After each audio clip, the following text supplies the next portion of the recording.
Une source d'énergie qui répond à vos exigences. Un son animé par la passion, guidé par la technovation. Disponible uniquement chez Batimax ou sur le site web www.batimax-mata.com.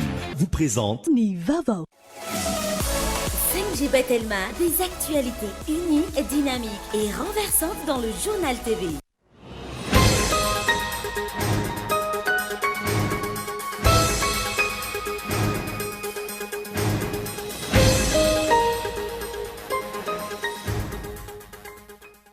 Rostam fitokonana ihany koa ny personnel administratif eo anivon'ny ministéran'ny fahasalamam-bahoaka eto Antananarivo ny maraina teo mangataka ny amoahana ny régime particulier ho fanatsarana ny karama ireo ECD sy ny bénévole. Namoaka fampitambavao ny Air Austral fa voatery anafoana ny sitina La Réunion Tamatavy. Anton'izany ny tsy fahazahoan'izy ireo fahazahon-dalana avy amin'ny fanjakana malagasy. Nanolotra tolo-dalàna ho an'ireo mpanolotsaina ny commune Antananarivo renivohitra ahafahana miditra amin'ny ara-dalàna ny fikambanana kodiaran-droa. Laza ihany koa izy ireo fa efa nankatoavana ny fisiny ary manana statut ara-dalàna. Mangataka ny ametrahana ny teti-bola ho an'ireo centre d'examen ankehitriny ny vovonana ny sekoly tsy miankina. Ny fanalana ny sara ny fisoratana anarana ho an'ny fanadina-mpanjakana CPE sy BEPC ny tanjona raha ny fanazavana. Maresaka iraisam-pirenena tsy nohajain'ireo sy ny fifanarahana taoriana ny fitomporesana raha tokony nahenan'izy ireo ny fanafiana sy ny fandaroana aboba any an-toerana amitohy ary mitombo hatrany izany. Ny andinindao arahanao afaka fotoana foy.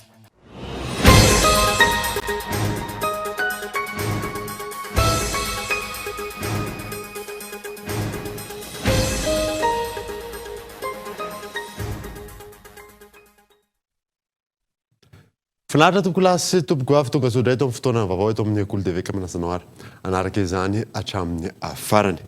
Nanomboantsika ny vaovao dia nirosy tamin'ny fitokonana ihany koa ny personnel administratif eo anivon'ny ministéran'ny fahasalamam-bahoaka eto Antananarivo ny maraina teo. Mangataka ny amoahana ny régime particulier ho fanatsarana ny karama ireo ECD sy ny bénévole. Gaëtan Andriatsilao. Tahaka ny any amin'ny faritra rehetra toy ny ao Antsirabe sy Toliary, nirosy tamin'ny fitokonana ihany koa ireo personnel administratif eo anivon'ny fahasalamam-bahoaka eto amin'ny ministera Foibe. Tsy tokony hisy ny fanavakavahana amin'ny fandraisana ny mpiasa hoy izy ireo, izay mitaky ny amoahana ny régime particulier ho fanatsarana ny karama sy handraisana ho mpiasam-panjakana ireo ECD sy bénévole. Ataontsika hoe tamin'ny taona 2021 raiky ny 2022 dia misy ny fangatahana régime particulier ho an'ny mpiasa teto anivon'ny ministéran'ny fahasalamam-bahoaka. Nivoaka izy io taona vitsivitsy taty aoriana, ny mpitsabo no nahazo ny azy, ny mpitsabo-panampy no nahazo ny azy. Fa ireo mpandraraha kosa eto anivon'ny ministéran'ny fahasalamam-bahoaka izay manana kategoria manomboka ny 1 ka hatramin'ny 8 dia tsy nisitraka mihitsy an'izay ataontsika hoe tombontsoa ho ana régime particulier izay. Dia izay no fototry ny fangatahana. Efa nisy ny fampiatsoana ireo solotenan'ny sendika minitra vitsy taorian'ny fanombohan'ny fitokonana. Fiaonana izay naharitra ora maromaro saingy tsy nahafa-po ireo mpitokona. Ohatritsika ka rehefa nanaraka ny instance zany efa isorana ny andriamatoa ministra ny fahasalamam-bahoaka amin'izao fotoana izay efa nanao ny anjara brikany tamin'ny fanelanelanana dia ny zavatra takiny ny ireo personnel administratif rehetra manerana ny Madagasikara eto anivon'ny ministéran'ny fahasalamam-bahoaka zany dia hoe ny fiaonana amin'ny andriamatoa prime ministre ary mba hamoahana azy io aingany satria rehefa ny hafa ny mangataka dia teo mahazo fa rehefa ny eto anivon'ny ministéran'ny fahasalamam-bahoaka kosa dia somary misy karazana manœuvre dilatoire ihany dia io tsy atao hoe mba sisin'izay loatra zany dia aloha tonga dia miona mivantana amin'ilay lehiben'ny administration. Mbola hitohy ary tsy hijanona ny fitakiana raha tsy misy io fiaonana mivantana amin'ny prime ministre lehiben'ny gouvernemanta io hoy izy ireo. Tontolon'ny fitaterana kosa indray dia namoaka fampitambavao ny Air Austral fa voatery anafoana ny sidina La Réunion Tamatavy izy ireo. Anton'izany moa tsy fahazahoan'izy ireo fahazahon-dalana avy amin'ny fanjakana malagasy. Miantarandriana io.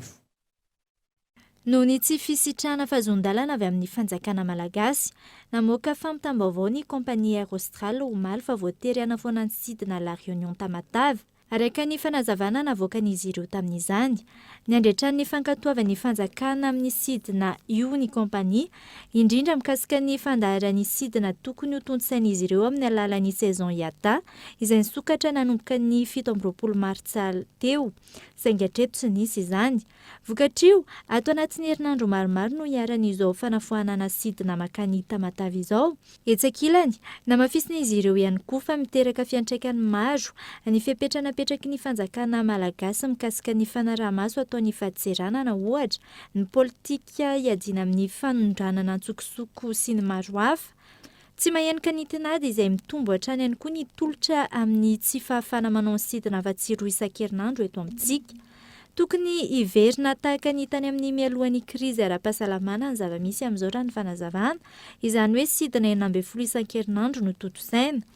Ohatra iray maneho ny olana teraky ny tsy fahafantarana mazava ny fepetra raisy ny fitondram-panjakana mikasika ny fitaterana anabakabaka izao. Raha nolazaina fa efa misokatra ny sistansy ny lanitra Madagasikara herinandro maro lasa izay, hatramin'izao lafy ny maro no maneho fa mifanohitra amin'izay fepetra nolazain'izay no misy ankehitriny. Mijanona olana eo amin'ny tontolon'ny fanatotosana ny sidina sy ny fizahan-tany ary tsy mbola nahafantarana fepetra avy amin'ny fanjakana ihany koa ny fiakaran'ny vidin'ny tapakila na ny billet d'avion eto amintsika. Raha atao ny fampitahana amin'ny vidin'ny tapakila, miopampana ny elanelana misy raha oharina amin'ny vidin'ny tapakila mihazo ny firenena hafa sy ny eto amintsika. Ahitana izany ny fampitahana natao tamin'ny alalan'ny tranokala comparateur en ligne iray ity eto ho an'ny daty 19 ka hatramin'ny 14 aprily 2024. Mitentina 2,700 ka hatramin'ny 700 euro ny vidin'ny billet d'avion vol direct ho an'ny Paris La Réunion Paris. Avo efatreny eo an'izay kosa ny vidin'ny billet d'avion tamin'io daty io ho an'ny Paris Antananarivo Paris izay mitentina mahery ny 730 euro ny vol direct. Manay ho avy ny sehatry ny fizahantany ireo ampiseradimy manoloana ireo olana samihafa ireo.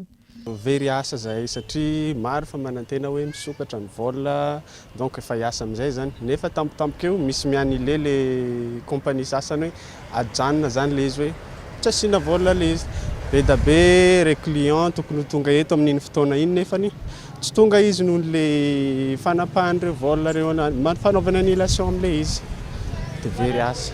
Raha iverenana nambaran'ireo agence de voyage ny 20 martsa lasa teo, fampiarana malalaka ny fisokavan'ny sistany ho an'ny kompania hafa no isan'ny vahaolana manoloana ny fiakaran'ny saran'ny tapakila io.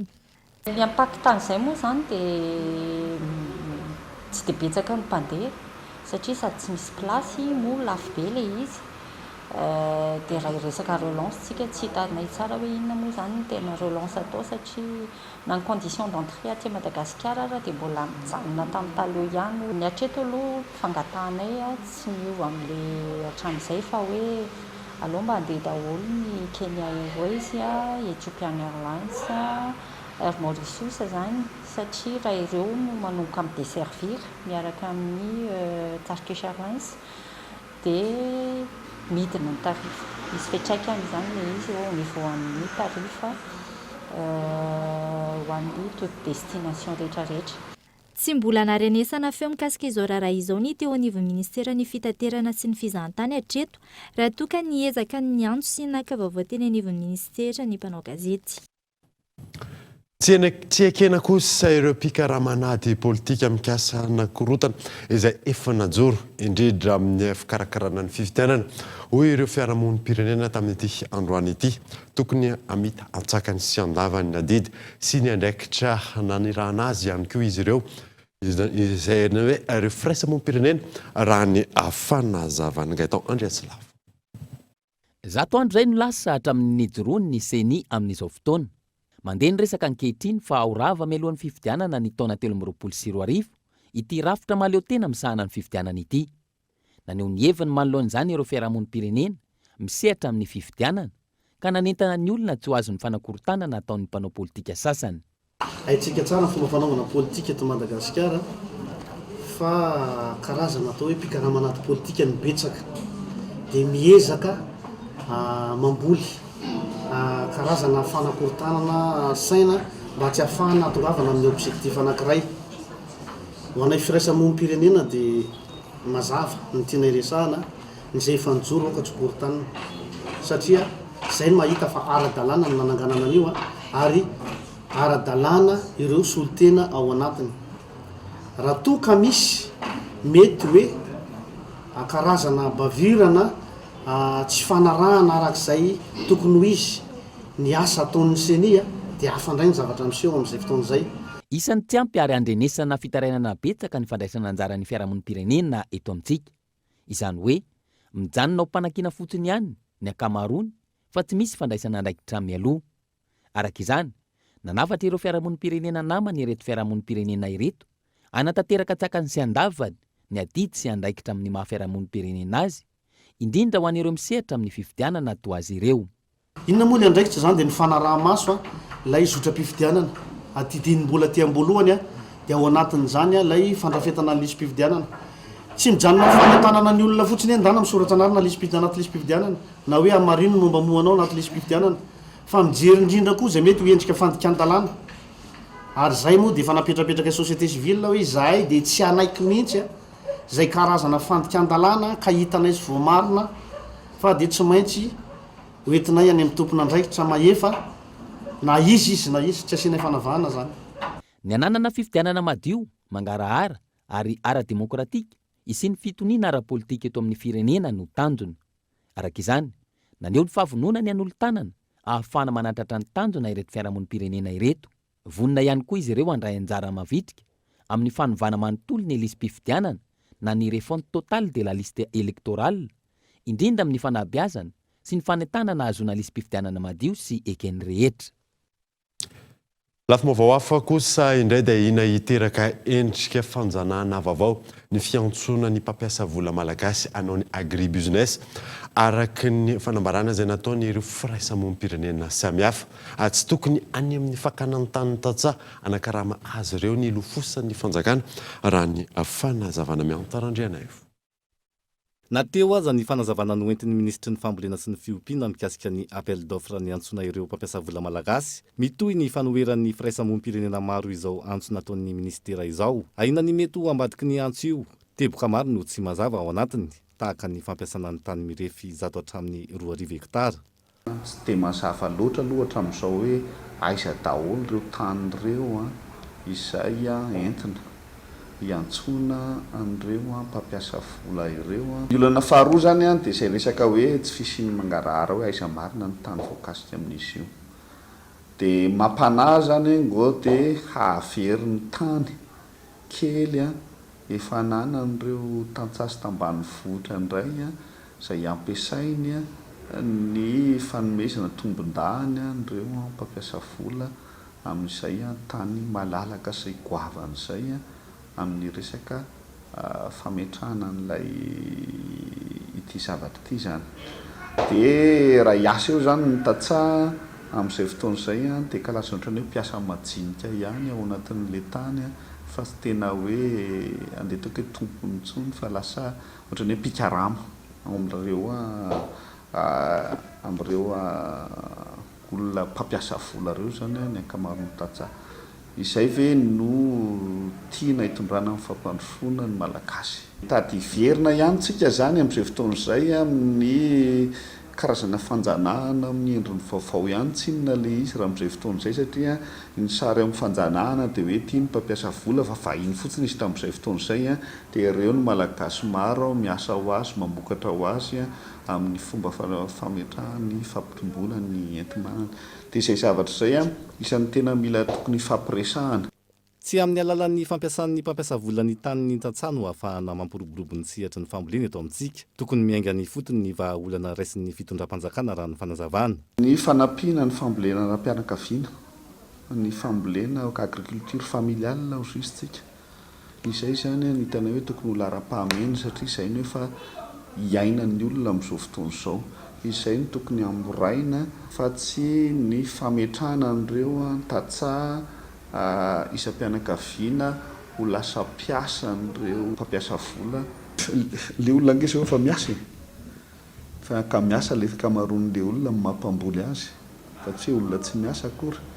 dia mety hiteraka asa dia ataoko hoe asa amin'ny fomba ofisialy ao anatin'le fomba fisainantsika amin'ilay hoe tsy maintsy misy an'ilay fanarahana amin'le rarakasa ao amin'le mpampiasa vola sy le olona miasa le izy a dia mety hitombo izay fa ho fatiny indray le tena asa isam-pianakaviana amin'izao fotoana izao zay efa mikaran'ny olona amin'izao fotoana izao ary ty asa fironinao anatin'ilay fomba fisainantsika amin'le asa amin'ny fomba ofisialy hoe misy fanarahana arakasy ty vitsy lavitra noho ilay asa-pianakaviana ho finoana io raha ohatra ka tsy mipetraka tsara ny fanatanterahana n'le politika zay araka ny navoakan'ny ministera tompon'andraikitra hatreto misy ahempoly ireo mpampiasa vola sy tompon-tany mikasa andray anjara amin'ity agribusiness ity ny volana jona izao no ataony hetsika fampivondronana amin'izany izay faritra manana etaeta sy manana tany lehibe no izay nanomboana ny fiarah-miasa raha ny fanazavana ohatra amin'izany tasy bongolava ary analamanga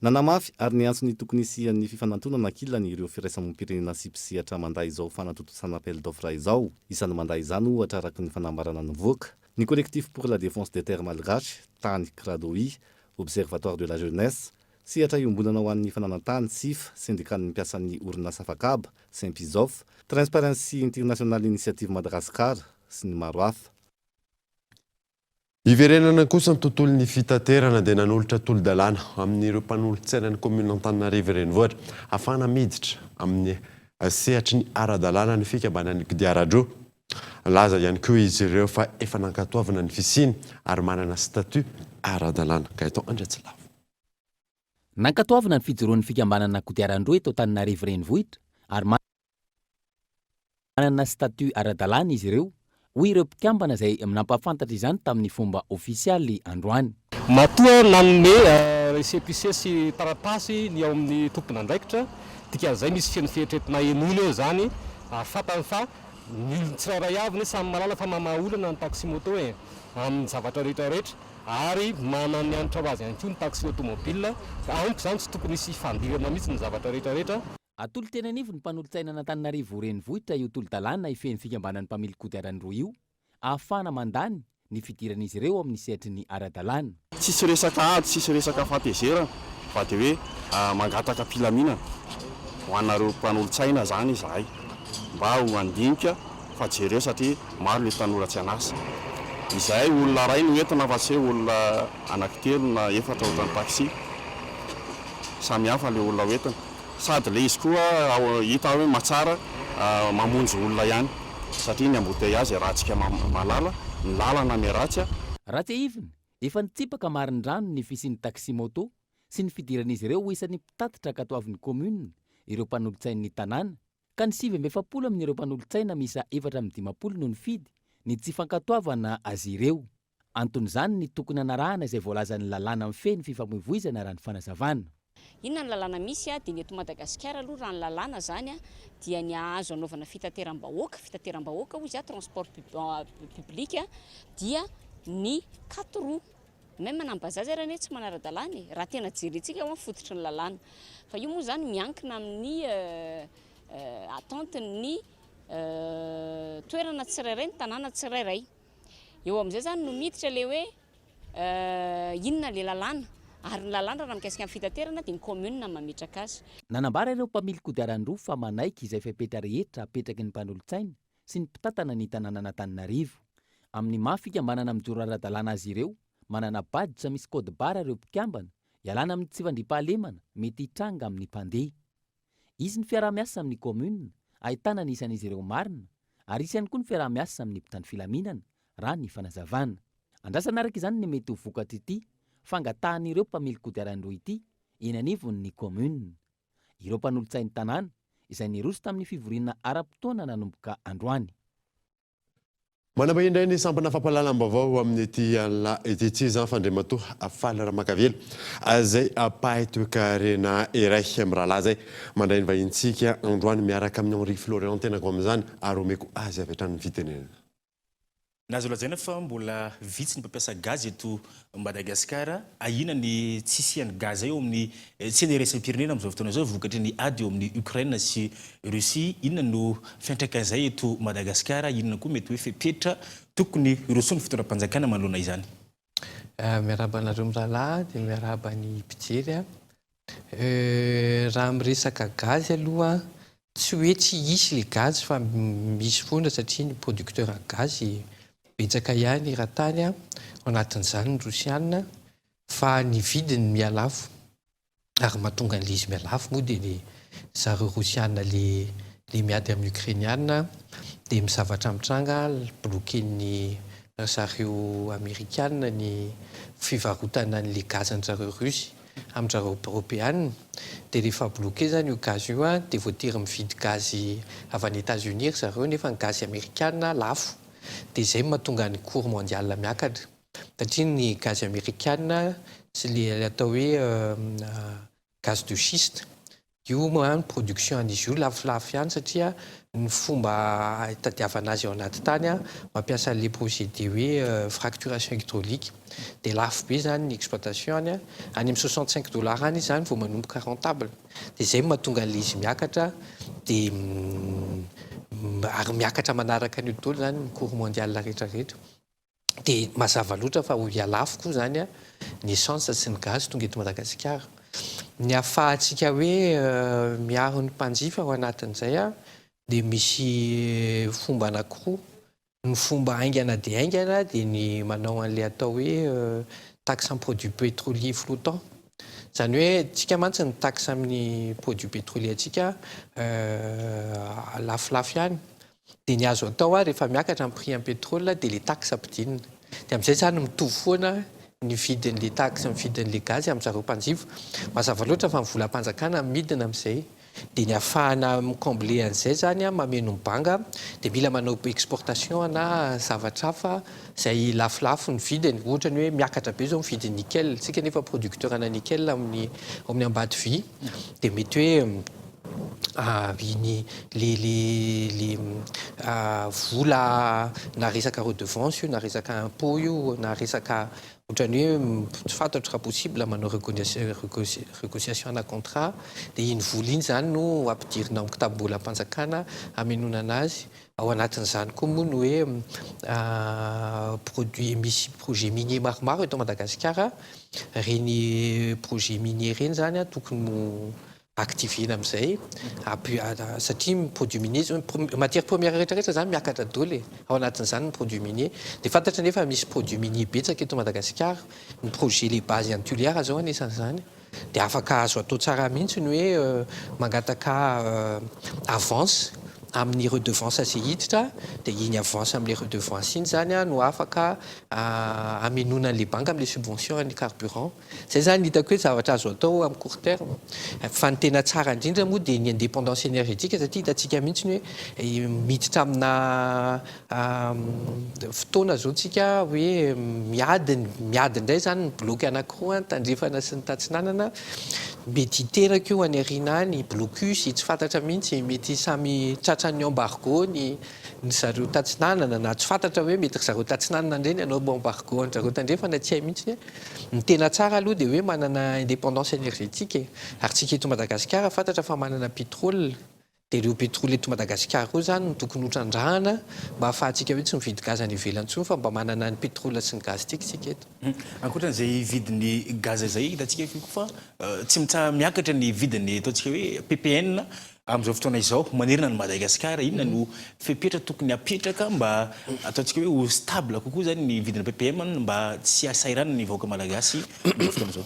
Dia mitovy amin'izay ihany foana ny mécanisme zany hoe raha vao zavatra tapoka zany izy tsy afaka tena maka mesure à long terme ianao fa tsy maintsy tonga dia hoe subvention zany hoe ny fanjakana mameno amin'le banga amin'le fatiantoka le olona mivarotra avy eo ohatra zao hoe manao lafarine zao fantatra fa hiakatra be satria ny producteur ana blé mondial zareo ukrainiana sy rusy dia avy amina blé mantsy anaovana lafarine tsy ora zany lafarine fa hiakatra be dia mba tsy tonga an'le vidiny dangana be miditra eto Madagasikara zany a voalohany aloha ihena ny taxe dia faharoa manaraka an'izay subventionnena mihitsy zareo le mpanao importation zany a mba rehefa mivarotra izy dia amin'ny vidiny mirary ny anaovana an'le izy dia ny ahafahana manao an'izay dia tsy maintsy manana ohatrany hoe revenu supplémentaire amin'ny fanjakana mihoatra ny efa vola miditra amin'ny andavanandro dia zahoanandreo revenu supplémentaire reo dia betsaka ny arenantsika eto Madagasikara ahafahana hoe mampidi-bola aingana ahafahana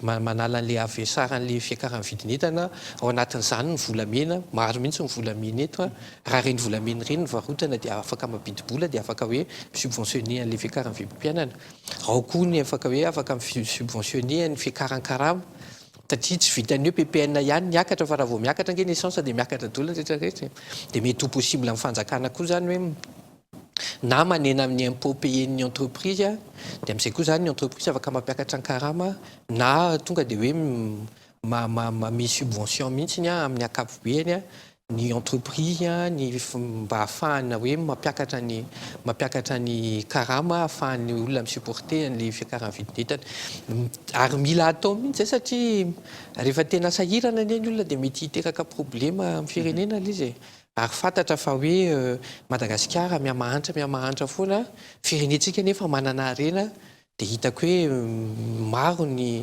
vahaolana afaka raisina mba hoe tsy mba afaka misakafo ny olona afaka miakanjo ny olona afaka mitsabotena ny olona afaka manana trano hipetrahana ny olona isaorantsika ny paitoakarena fa raha makavelona tona zay fanampanazavana makasika ny fepetra tokony reson'ny fitoeram-panjakana amin'ny fiakaran'ny vidin'ny gaz eo amintsena iraisam-pirenena sy fiakaran'ny vidin'ny PPN zay tetanivy ny fampalala amin'vao makasitraka tompoko sotra dinda tompo zay makasika aniny fa tahaka mazatra anaraka dokavatro isika melo ny dirantsika ny tapany faharoan'ny vaovao rehefa avy ary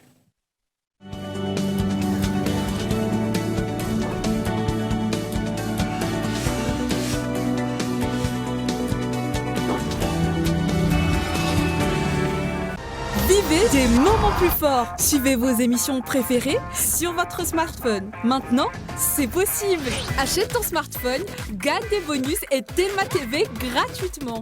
Telma TV, ça fit tsucha malagas.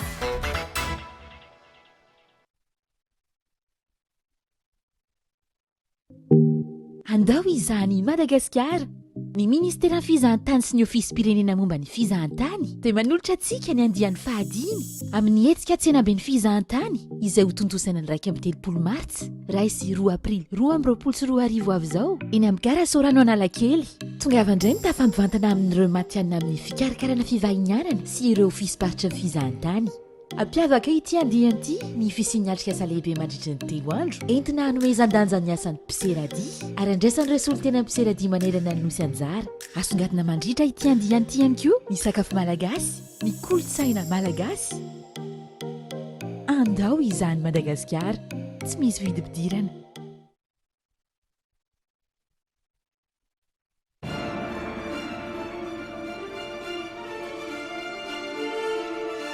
Le meilleur cadeau de Pâques et le meilleur divertissement à offrir à vos proches, c'est Canal+. Et oui, vous n'en croirez pas vos œufs. Profitez du décodeur avec bouquet access inclus à seulement 50 000 arrières. En plus, les kits et l'installation sont offerts. Alors, qu'attendez-vous? Offre valable seulement du 18 mars au 17 avril 2022. Rendez-vous en boutique et point de vente agréé Canal+.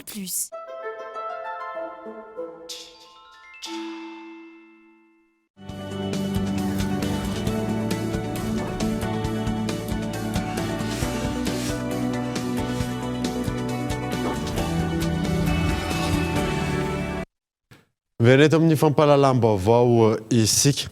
Tontolon'ny fampianarana avy hatrany no anomboantsika izany dia mangataka ny ametrahana ny tedi-bola ho an'ireo centre d'examen ankehitriny ny voavonana ny sekoly tsy miankina ny fanalana ny sarany fisoratana anarana ho an'ny fanadina mpanjakana CPE sy BEPC ny tanjona raha ny fanazavana Abraham Randriamanana.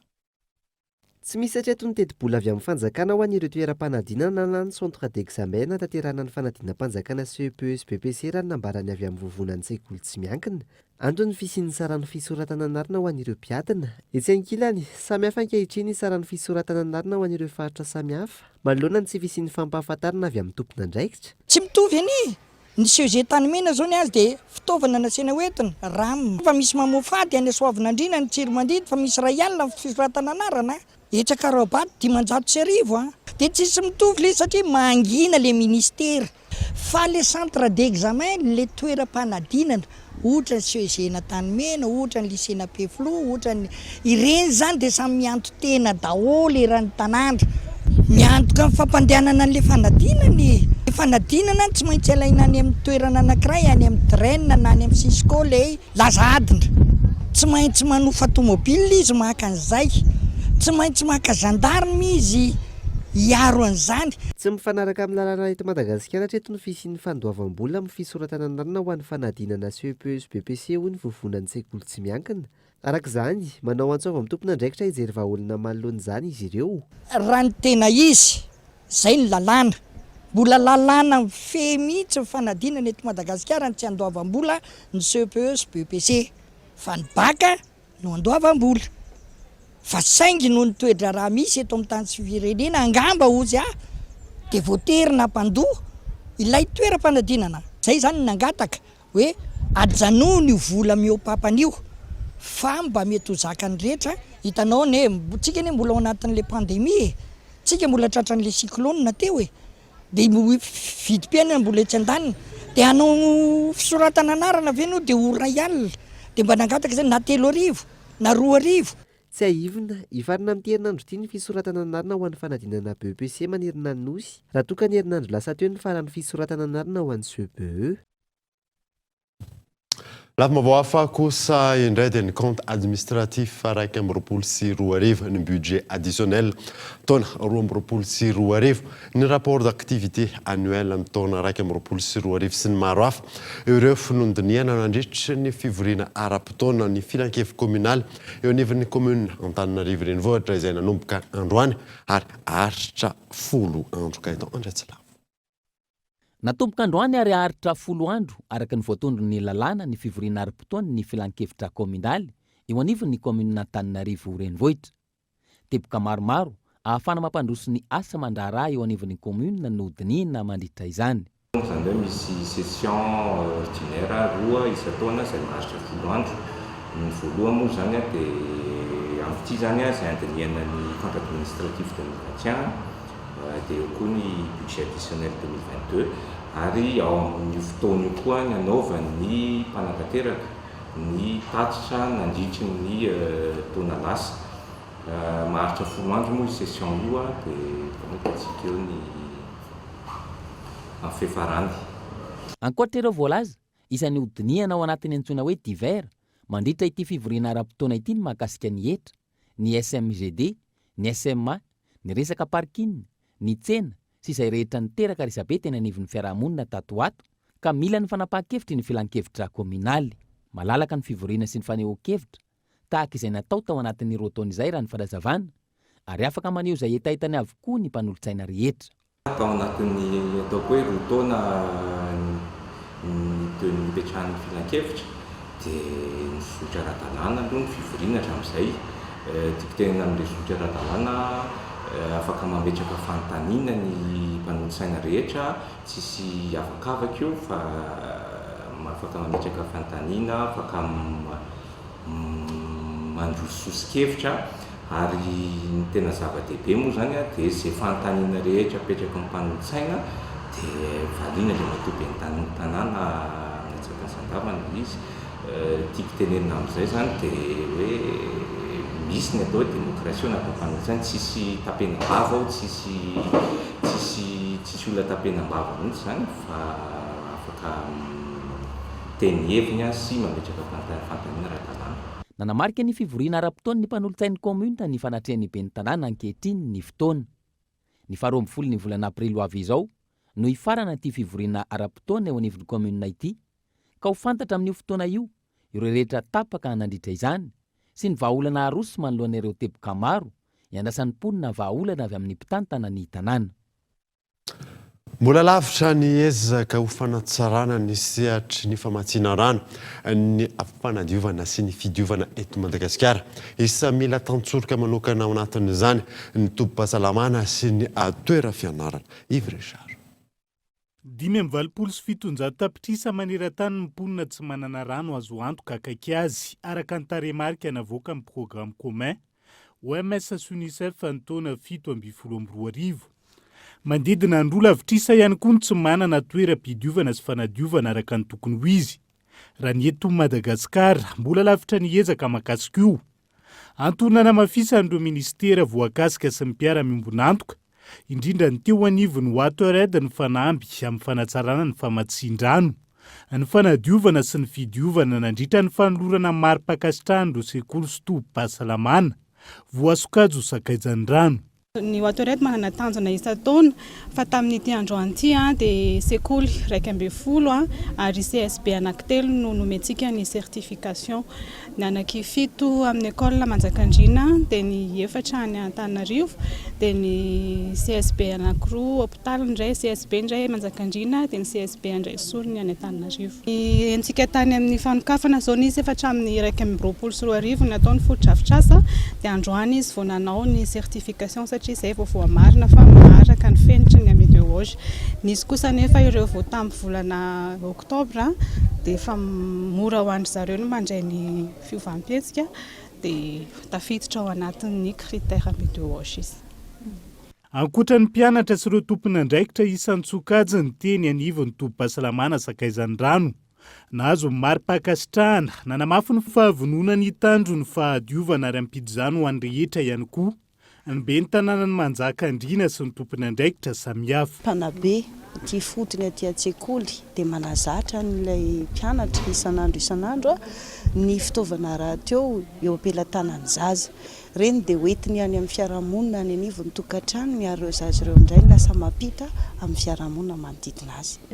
Arak'izany moa dia izay eto amin'ny commune urbaine Manjakandriana dia andro lehibe ho anay tokoa androany amin'izao nanaovana ny certification amideoge zao. Ampitainay zany ny fanilo mba ho ateza sy aharitra ny foto-drafitrasa amin'ny tompon'andraikitra feno tanteraka anay an'izany foto-drafitrasa izany. Androany no notolorana mari-pankasitrahana ara-pomba ofisialy teny Manjakandriana ireo sekoly 12 sy tobim-pahasalamana 3 sakaizan'ny rano sy ny fanadiovana ary ny fidiovana. Ankoatra ny lanonana izay notrony ireo tompon'andraikitra sivily sy miaramila isan'ambaratongany. Notokanana tamin'izany ihany koa ny foto-drafitrasa sy indrindra ny mifandraika amin'ny fanatsarana ny sehatry ny fidiovana sy ny fanadiovana tao an-toerana. Androany kosa nanao tanteraka atrikasany teo anivon'ny commune Antananarivo renivohitra ny BNGRC ary ny mpamasy ireo mpiara-miombonantoka samihafa nandoniana ny fanatsarana ny fiantrena ny karazana aloza. Efa mahery ny telo tapitrisa ary efa mananika ny telo fango enina tapitrisa anisan'ny mponina eto Antananarivo amin'izao fotoana izay mitsinjara amin'ireo boriboritany miisa 4. Tao anatin'ny ataona ny fanesy ny atrika loza hatrany ny faritra rehetra manerana ny Madagasikara indrindra ny teto Antananarivo. Misy ny lesoka noho ny tsy fisiana fiomanana amin'ny fiatrehana ny loza toy ny rivodoza, ny fiakaran'ny rano sy ny maro hafa. Ho fanampiana ny vahoaka malagasy amin'ny fiatrehana ny loza, misy ny atrikasany arahany commune Antananarivo renivohitra, ny BNGRC ary ireo mpiara-miombonantoka, ara-teknika sy ara-bola androany. Atrikasa entina anatsarana ny fiatrehana ny loza sy ny fanomanana ny mponina eto Antananarivo amin'ny loza mety hitranga. Tanjona voalohany aloha zany dia famoahana an'ilay ataontsika hoe plan de résilience. Io plan de résilience io avy eo ny ahafahantsika manao fikarohana zany famatsim-bola amin'ireo mpiara-miombonantoka ary ahafahana koa zany mamoaka ireo karazana tetikasa izay afaka ataon'ny commune amin'ny alalan'ny volany manokana sy ireo izay tena ilaina ny fanampiana avy amin'ny mpiara-miombonantoka. Saka natao tamin'ny fanokafana tamin'ny maraina teo aloha dia herintaona ny faharetan'ilay tetikasa ity. Fa mandritra manomboka rapide zao dia tokony efa misy teboka vitsivitsy afaka raisina sy afaka ampiasaina ao anatin'ilay izy. Noresahana nandritra izany ny loza rehetra toy ny rivodoza, ny valanaretina, ny fiakaran'ny rano, ny fiotsahan'ny tany sy ny maro hafa. Efa misy ny paikady napetraka teny aloha saingy mbola mila amafisina izany.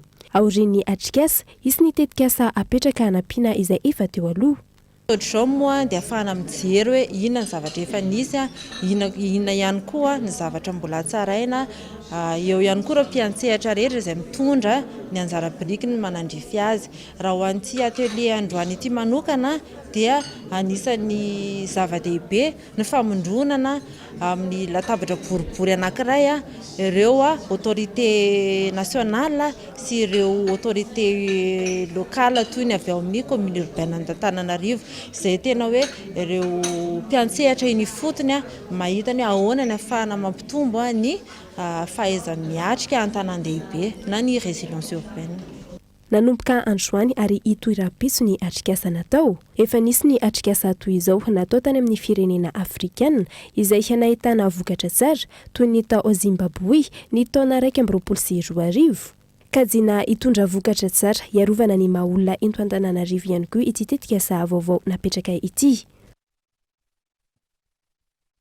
Fa misokatra ho an'ireo mpandraharaha malagasy ankehitriny ny fifaninanana Pierre Castel raha nambaran'ny orinasa Star fifaninanana hanomezana tosika sy hanampiana ireo tanora mpandraharaha malagasy misehatra amin'ny tontolon'ny fambolena sy ny fanodinana ireo akora fototra. Abraham Randriamanana. Voalohany ho an'i Madagasikara ankehitriny ny andray anjara amin'ny fifaninanana prix Pierre Castel hanampiana ireo mpandraharaha malagasy raha nambaran'ny tompon'andraikitra. Ity fifaninanana ity izay natao an'ireo mpandraharaha tanora 12 hatramin'ny 17 taona efa nanana orinasa ny asa nandritra ny herintaona misehatra amin'ny tontolon'ny fambolena sy ny fanodinana ireo akora fototra. Mandritra ny volana aprilo avy izao ny fisokafan'ny fametrahana ny antota-taratasy ho an'ireo mpandraharaha-pifaninana raha ny fanazavana. Isy ny komity manokana nanao nitsivana ho an'ireo antota-taratasy voaray mandritra izany. Ireo rehetrarehetra izay maniry andray anjara dia mandefa ny dossier de candidature en format PDF izay anovany anazy ary alefa ao amin'ny site ny Fond Pierre Castel fond-pierre-castel.com mandritra ny fe-potoana voalazy io.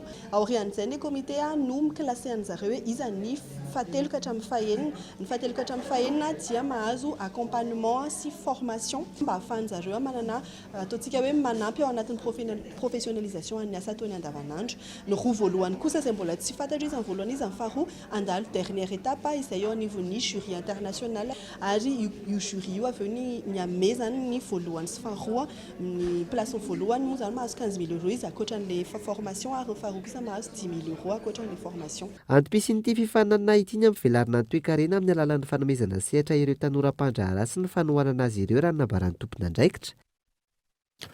Zay va dia antsika maresaka iraisam-pirenena dia tsy nohajain'ny Russie ny fifanarahana taorina ny fifampiresahana raha tokony nahenana izy ireo ny fanafiana sy fandatsahana bomba any an-toerana mitombo ary mitohy izany ankehitriny fanadina.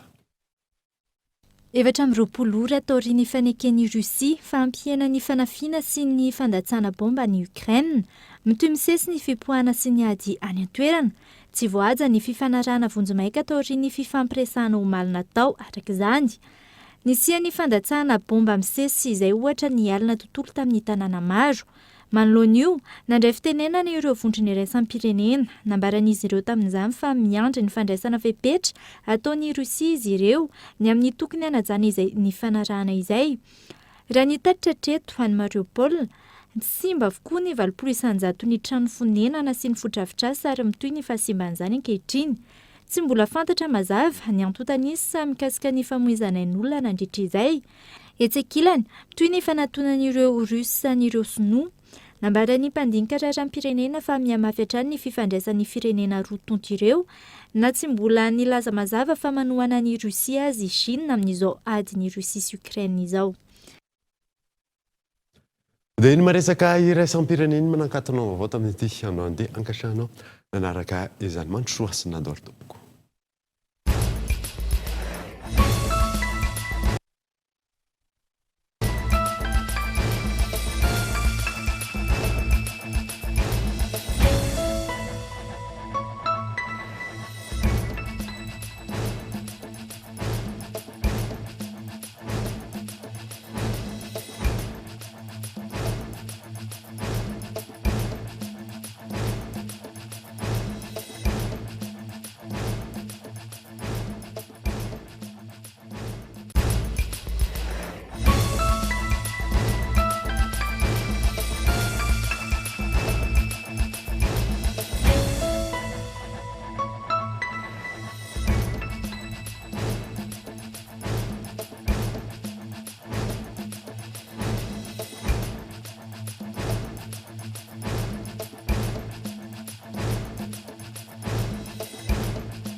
Une source d'énergie qui répond à vos exigences. Un site animé par la passion, guidé par la technovation. Disponible uniquement chez Batimax ou sur le site web www.batimax-mada.com. Vous a présenté Vaovao. 5G Batelma, des actualités uniques, dynamiques et renversantes dans le journal TV.